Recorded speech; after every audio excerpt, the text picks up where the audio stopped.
Hi. അപ്പോൾ ഇന്നത്തെ നമ്മുടെ കുഞ്ഞു വീഡിയോ ഇറന്നലട്ടോ. ഞാൻ കുറേ ദിവസമായി ഇങ്ങനെ വിചാരിക്കുന്നു എൻ്റെ കുഞ്ഞ് അടുക്കള തോട്ടത്തിലെ കുറച്ച് പച്ചക്കറികൾ ഞാൻ ഒന്നിച്ചെല്ലാവർക്കും ഒന്ന് കാണിച്ചു തരണമെന്ന്.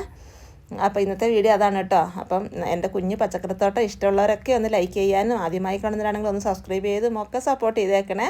അതുപോലെ നമ്മുടെ പച്ചക്കറി വിത്തുകളൊക്കെ ആവശ്യമുള്ളവരാണെങ്കിൽ കമൻറ്റ് ബോക്സിൽ ഒന്ന് കമൻറ്റ് ചെയ്യാനും മറന്നുപോലെ. അപ്പോൾ ഞാൻ വാട്സപ്പ് നമ്പർ പിൻ ചെയ്തേക്കാവേ. അപ്പോൾ നമ്മുടെ പാൽച്ചീര ഉണ്ട്, അതുപോലെ നമ്മുടെ പൊന്നാങ്കണ്ണിച്ചീര ഉണ്ടോ. പൊന്നാങ്കണ്ണിച്ചീരയൊക്കെ ഞാൻ 1-2 എണ്ണം തണ്ട് വാങ്ങിയിട്ട് പടർത്തി എടുത്തതാണ് കേട്ടോ. ഗ്രോ ബാഗിൽ തന്നെ നട്ട് പടർത്തി എടുത്തതാണ്. കണ്ണിൻ്റെ കാഴ്ചശക്തിക്കൊക്കെ നല്ലതാണെന്ന് പറയുന്നുണ്ട് കേട്ടോ. നമ്മുടെ ഈ പൊന്നാങ്കണ്ണിച്ചീര തോരൻ വെക്കാനൊക്കെ നല്ലതാണ്. പിന്നെ നമ്മുടെ ചുവന്ന ചീര ഉണ്ടോ, ഞാൻ പാകിയിട്ട് പറിച്ച് നട്ടതാണ് ഈ ചീരയൊക്കെ. അപ്പോൾ അങ്ങനെ പാകി പറിച്ച് നടുവാണെങ്കിൽ പെട്ടെന്ന് ഉഷാറായി വരും കേട്ടോ. തിങ്ങി നിറഞ്ഞ് നിൽക്കുന്നേക്കാളും ഇതുപോലെ അകന്നകന്ന് നിൽക്കുവാണെങ്കിൽ പെട്ടെന്ന് ഉഷാറാവുക. അപ്പോൾ ഇതിൻ്റെ തണ്ട് കണ്ടോ, ചുവന്ന തണ്ടും ചുവപ്പ് ഇലയും ഉണ്ട്. പിന്നെ വേറൊരു വെറൈറ്റിയാണ് നമ്മൾ റെഡ് റോസ് ചീര. റോസ് തണ്ടും പച്ചയും ചുവപ്പും കൂടെ കലർന്ന ഒരു ഇളം കളറിലുള്ള ഇലയുമായിട്ടുള്ള ചീരയാണ് അത്.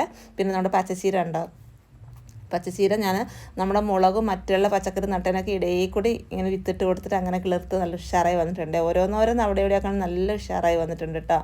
പിന്നെ നമ്മുടെ വെള്ളരി ഉണ്ടോ, നമ്മുടെ നാടൻ കണി വെള്ളരിയാണ്. അപ്പം ഞാൻ വിഷുവിനത്തേക്കൊക്കെ ആയിട്ട് നട്ട് വിഷുവിന് മുന്നേ കുറേ വിളവെടുത്ത് കേട്ടോ. അപ്പം ഞാൻ വീണ്ടും നട്ടു കേട്ടോ. മഴയൊക്കെ ആകുന്നതിന് മുമ്പ് ഒന്നും കൂടെ വിളവെടുക്കാൻ കണക്കിന് ഞാൻ വീണ്ടും നട്ടു. ഇഷ്ടം പോലെ കായ ഉണ്ടായിരുന്നു കേട്ടോ. നമ്മുടെ ആവശ്യം കഴിഞ്ഞിട്ട് നമുക്ക് കടയിൽ കൊടുക്കാനൊക്കെ പറ്റിയായിരുന്നു.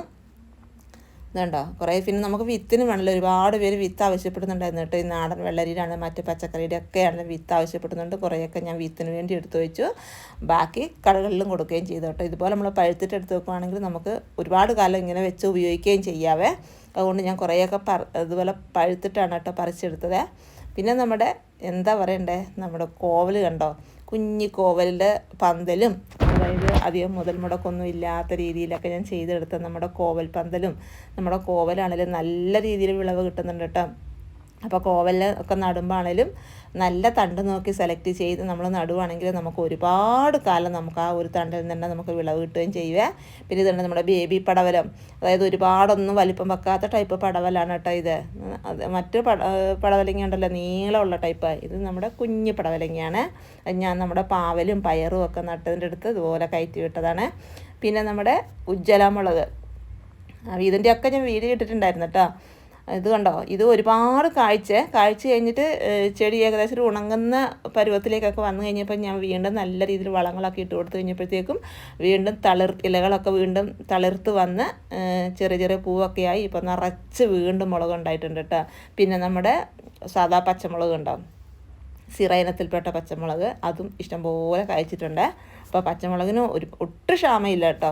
ഏത് തരം വേണമെങ്കിലും നമുക്ക് എരിവിനനുസരിച്ച് നമുക്ക് മുളക് എടുക്കാം. ഇത് നമ്മുടെ കാന്താരിയാണ്, വെള്ളക്കാന്താരിയാണ്. അത് ഞാൻ കഴിഞ്ഞ ദിവസം കുറച്ച് പറിച്ച് അച്ചാറൊക്കെ ഇട്ടിട്ടുണ്ടായിരുന്നു കേട്ടോ. അപ്പോൾ ഈ കുറച്ചും കൂടി ഉണ്ട് പറിക്കാൻ, പഴുത്തതുമുണ്ട് പറിക്കാറായതുണ്ട് കേട്ടോ. അപ്പോൾ അതും ഇഷ്ടം പോലെ ഉണ്ട്. പിന്നെ നമ്മുടെ വഴുതന, അതും ഞാൻ 3-4 ടൈപ്പ് വഴുതനയൊക്കെ നിങ്ങൾക്ക് കാണിച്ചു തന്നിട്ടുണ്ടായിരുന്നു. ഇത് വയലറ്റ് വഴുതനയാണ്. അത് കഴിഞ്ഞ ദിവസം ഞാനൊരു 3-4 കിലോ പറിച്ച് കടയിൽ കൊടുത്തിട്ടുണ്ടായിരുന്നു കേട്ടോ. അത് കഴിഞ്ഞിട്ടുണ്ടായതാണ് നമ്മുടെ ഈ വഴുതന. അതുകൊണ്ടാണ് അധികം വലിപ്പം ഇല്ലാത്തത്, ആയി വരുന്നതേ ഉള്ളൂ. ഇതും അതുപോലെ തന്നെ ഇനിയും നീളം വെക്കുന്ന ഒരു ടൈപ്പ് വഴുതനയാണ്. അതും കുഞ്ഞിതായിട്ട് ഉണ്ടായി വന്നതേ ഉള്ളൂ, അതാണ് വലിപ്പം കുറവ്. എന്ന് വെച്ചാൽ വണ്ണമില്ല, നീളമുള്ള ടൈപ്പ് വഴുതനയാണ് അത്. ഇത് നമ്മുടെ വെള്ള വഴുതന, ഇതും ഇഷ്ടംപോലെ കായ്ച്ചു തന്നെ കേട്ടോ. പിന്നെ നമ്മുടെ പച്ചവഴുതനയുണ്ട് ഉണ്ടോ, ഇതിന് വണ്ണവും ഉണ്ട് നീളവും ഉണ്ട്, ആ ടൈപ്പ് വഴുതനയാണ് കേട്ടോ ഇത്. ഈ വഴുതന ഇച്ചിരി മുന്നേ ഞാൻ നട്ടതായിരുന്നു കേട്ടോ. അത് ഇത്തിരി വളർന്നു വന്നിട്ടുണ്ട്, അതുകൊണ്ട് ഒരുപാട് അതിൻ്റെ വിളവെടുക്കാനും പറ്റി കേട്ടോ. ഇനിയും ഓരോ വിളവെടുക്കുന്നതിനനുസരിച്ച് വീണ്ടും പൂവൊക്കെ ആയി വരുന്നുണ്ട് കേട്ടോ. ഇത് ഞാൻ അടുത്ത് ഇപ്പം കുറച്ചേ ഉള്ളൂ നട്ടിട്ട് കേട്ടോ. അതും പൂടാൻ തുടങ്ങിയിട്ടുണ്ട്. അപ്പം ഞാൻ അതിൻ്റെ കാടൊക്കെ ചെത്തിക്കളഞ്ഞ് മണ്ണൊക്കെ ഒന്ന് ഇളക്കി വെച്ചിട്ടുണ്ട്, കുറച്ച് വളവിട്ട് കൊടുക്കാൻ വേണ്ടിയിട്ട്. അതിനൊക്കെ ആയിട്ട് ഇങ്ങനെ റെഡിയാക്കി വെച്ചിട്ടുണ്ട് കേട്ടോ. പിന്നെ നമ്മുടെ വെണ്ട, ചുവന്ന വെണ്ടയുണ്ട്, നമ്മുടെ സാദാ വെണ്ടയുണ്ട് കേട്ടോ. അപ്പോൾ ഇതൊക്കെയാണ് നമ്മുടെ മുറ്റത്ത് ഇങ്ങനെ പൂത്ത് കായ്ച്ച് നിൽക്കുന്ന കാണാൻ എന്തൊരു സന്തോഷവും മനസ്സിന് എന്തൊരു സുഖമാണെന്നറിയാം രാവിലെ എഴുന്നേറ്റ് ഇതൊക്കെ കാണുമ്പം. അപ്പോൾ നമ്മുടെ പച്ച വെണ്ടയുണ്ട്, സാദാ വെണ്ടയുണ്ട്, അതുപോലെ നമ്മുടെ ചുവന്ന വെണ്ടയുണ്ട്. നിറച്ച് തിങ്ങി ഇതുപോലെ ഉണ്ടാകുന്നുണ്ട്. വെണ്ടയൊക്കെയെന്ന് പറഞ്ഞാൽ നമുക്ക് ഒന്നരാടം പറിക്കണം, ഇല്ലെങ്കിൽ പെട്ടെന്ന് മൂത്ത് പോകുന്നതാണ് നമ്മുടെ വെണ്ടയ്ക്കൊക്കെ. പിന്നെ നമ്മുടെ പപ്പായ, നമ്മൾ റെഡ് ലേഡി പപ്പായയാണ്. അത് നിറച്ച് കായ്ച്ചിട്ടുണ്ട് കേട്ടോ. ഒരുപാട് പൊക്കം വെക്കാതെ നിറച്ച് കായ്ച്ചിട്ടുണ്ട് കേട്ടോ നമ്മുടെ പപ്പായയും. പിന്നെ നമ്മുടെ കയ്യിൽ നാടൻ പപ്പായ ഉണ്ട്. ഇത് നമ്മുടെ ചുവന്ന പയർ എന്ന് പറഞ്ഞാൽ കുറ്റിപ്പയറാണേ. അധികം വലിപ്പം വെക്കാത്ത ഇത് നമുക്ക് ഒടിച്ച് നമുക്ക് മെഴുക്കുവരട്ടി വെക്കുകയൊക്കെ ചെയ്യാം. പിന്നെ ഇതിനകത്തെ മണി എടുത്തിട്ട് നമുക്ക് എന്താ പറയുക മെഴുക്കുവരട്ടിയോ തോരനോ ഒക്കെ വെക്കാം കേട്ടോ. ആ ടൈപ്പ് നമ്മുടെ ഒരു പയറാണ്. പിന്നെ നമ്മുടെ വള്ളിപ്പയറാണ് കേട്ടോ ഇത്. വള്ളിപ്പയറുമുണ്ട്. അതേപോലെ തന്നെയാണെങ്കിലും ഞാൻ പയറിൻ്റെ ഒക്കെ വീഡിയോ ഇട്ടിട്ടുണ്ടായിരുന്നു.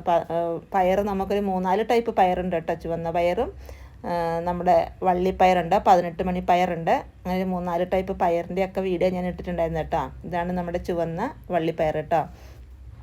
ഇതാ ഇതും ഇഷ്ടംപോലെ കായ്ച്ചതാണ്. ഇഷ്ടം പോലെ കായ്ച്ചത് നമ്മുടെ ഈ ഒരു പയറും. നല്ല ടേസ്റ്റുമാണ് കേട്ടോ. മൂക്കുന്നതിന് മുമ്പ് നമ്മൾ പറിക്കണമെന്നേ ഉള്ളൂ. നല്ല ടേസ്റ്റാണ്. പിന്നെ നമ്മുടെ ഗ്രോ ബാഗിലെ തക്കാളിയൊക്കെ ഉണ്ടോ ഇഷ്ടംപോലെ കായ്ച്ചതാണ് കേട്ടോ. കുറേ ഞാൻ പഴുത്ത് പറിച്ചു. പിന്നെ പച്ചയൊക്കെ പറിച്ച് തോരൻ വെക്കുകയൊക്കെ ചെയ്യായിരുന്നേ. അപ്പം അതും ഇഷ്ടം പോലെ നമ്മുടെ ഗ്രോ ബാഗിൽ ഇങ്ങനെ നിറഞ്ഞിട്ടുണ്ടായിരുന്നു കേട്ടോ. അപ്പോൾ ഒട്ടുമിക്ക പച്ചക്കറികളും ഉണ്ട്. ഇതിൽ കുറച്ചൊക്കെ ഞാൻ ഉൾപ്പെടുത്താതെ ഉണ്ട് കേട്ടോ. അതൊക്കെ എല്ലാം കൂടെ ആകുമ്പോഴത്തേക്കും സമയം ഒരുപാടാകും. അതുകൊണ്ടാണ് ഞാൻ കുറച്ചൊക്കെ ഉൾപ്പെടുത്തിയത്. ബാക്കി ഞാൻ അടുത്ത വീഡിയോയിൽ കാണിച്ചു തരാം കേട്ടോ. അതുപോലെ നമ്മുടെ പാവലുണ്ട്. പാവലും ഞാൻ കുറച്ചൊക്കെ ഇടയ്ക്ക് പഴുപ്പിച്ചിട്ട് നമുക്ക് തീയൽ വെക്കാനൊക്കെ ആയിട്ട് അങ്ങനെ എടുക്കും. ഇതാ അല്ലാതെ നല്ല വലിപ്പം വെക്കുന്ന ടൈപ്പ് നമ്മുടെ പാവയ്ക്കാണ്. അതായത് നല്ല പച്ച കളറല്ല, വെള്ള കളറുള്ള പാവയ്ക്കാണ്. അപ്പോൾ ഇന്നത്തെ എൻ്റെ കുഞ്ഞു വീഡിയോ ഇഷ്ടപ്പെട്ടാൽ ഒന്ന് ലൈക്ക് ചെയ്യാൻ മറന്നു പോവല്ലേ. ഓക്കെ.